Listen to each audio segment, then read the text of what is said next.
प्रश्नावली 9.3 का जो चौथे का ए है प्रश्न, देखो क्या लिखा है। 3x और कोष्टक में दो पद हमको दिए गए हैं, एक 4x एक ऋण 5 और बाहर से है 1, ठीक है, यानी कि इससे गुणा करना है। धन 3 पूरा जो उत्तर आएगा उसमें 3 जोड़ देना है। को सरल करेंगे और सरल करने के बाद पहले हम x का मान 3 रखेंगे और फिर हम x का मान 1/2 रखेंगे। तो इस पूरे का मान हमको बताना है, ठीक है। तो हम लेते हैं 3x 4x ऋण 5 धन 3 है, ठीक है। तो इसको सरल करना है। 3x से गुणा करेंगे 4x को, ये बीच में ऋण है, फिर 3x से गुणा करेंगे 5 को, धन 3। 3 गुणा 4 3 चौको 12, x गुणा x x की घात 2, ऋण की जगह ऋण, 3 पंजे 15 और एक x, धन 3। तो ये हो गया, सरल करके ये आ गया हमारा px। अगर हमने इसको बहुपद ले लिया, px नाम हमने अगर इसको दे दिया, न भी दें तो भी चलेगा, तो ये आ गया इसका मान। अब हमें करना क्या है, x की जगह पर रखना है 3। नंबर 1 में x बराबर 3 रखने पर x का मान अगर हम 3 रख देंगे तो बहुपद हमने p में ले लिया है, x की जगह हम 3 रखेंगे तो इस पूरे का मान क्या आएगा, देखो 12 की जगह 12 आएगा। x की घात 2 का है, x का मान 3 है तो गुणा होता है, 12x की घात 2 का मतलब है 12 गुणा x। तो x की जगह हमने 3 रख दिया तो 3 गुणा 3 हो गया। ऋण के स्थान पर ऋण लिख देंगे, 15x का मतलब है 15 गुणा x धन 3, ठीक है। तो इसको हल कर लेते हैं, कितना आएगा देखो, ये हो गया 12 गुणा 3 गुणा 3, 3 3 9 हो गया, 12 नम होता है 108। ऋण 15 3 45 और फिर आएगा धन 3। 108 में से 45 घटाते हैं, देखो 8 में से 5 गया 3 और 10 में से 4 गया 6, धन 3। 63 में 3 जोड़ देंगे तो कितना आ जाएगा, 66। इसी प्रकार नंबर 2 जो इसका हमें दिया है, x का मान रखना है 1/2 रखना है। x बराबर 1/2 रखने पर देखो p 3 की जगह रख देंगे 1/2, 12x² है, ठीक है। यहाँ देखो 12 क्या है, x², तो हमने कहा x² का मतलब होता है x गुणा x, तो 12 गुणा 1/2 गुणा 1/2 हो गया। ऋण की जगह ऋण लगा देंगे, 15x का मतलब है 15 गुणा 1/2 धन 3, ठीक है, बराबर हो जाएगा 2 गुणा 2 हो गया 4, 4 से 12 को काट देंगे तो आ जाएगा 3, 3 और धन 3 यहाँ है, 3 यहाँ आ गया, धन 3 ही है, 3 धन 3 हो गया 6, 15/2 यानी कि 15 का आधा है, पूरी पूरी बार भाग नहीं जाता तो इसको इसी प्रकार लिख देते हैं 15/2, ठीक हो गया। 6/1 ऋण 15/2 को आप भिन्न के जैसे हल करते हैं, जोड़ या घटाओ वैसे करेंगे।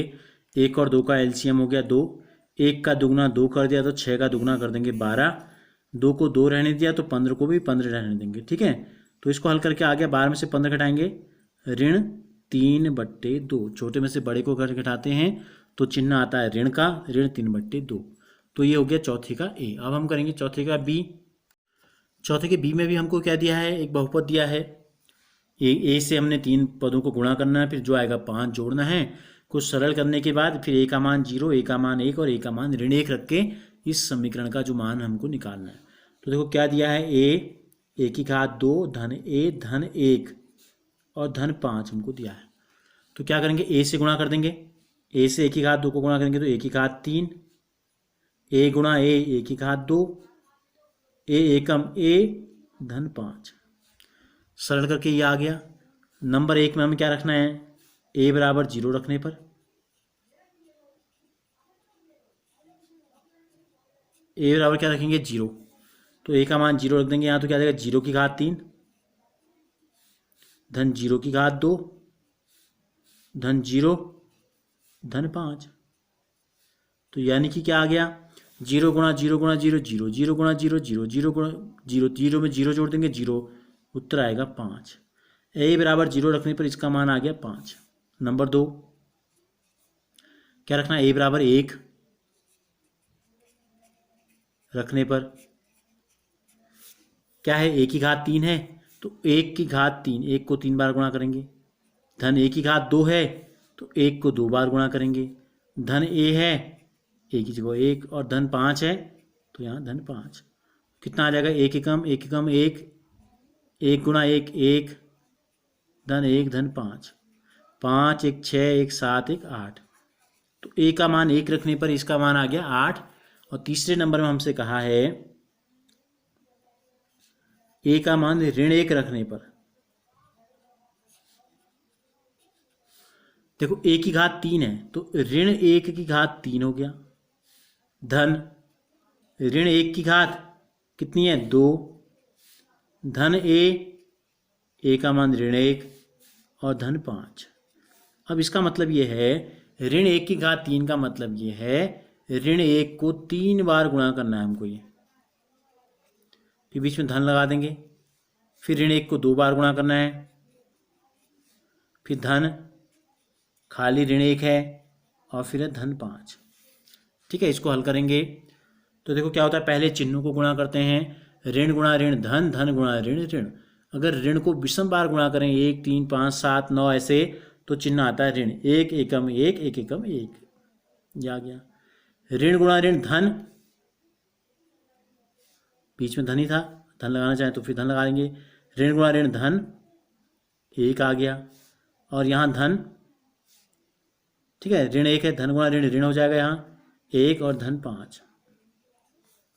तो ये हमको प्राप्त हो गया ऋण 1, धन गुणा धन, धन हो जाएगा धन 1 ऋण 1 धन 5।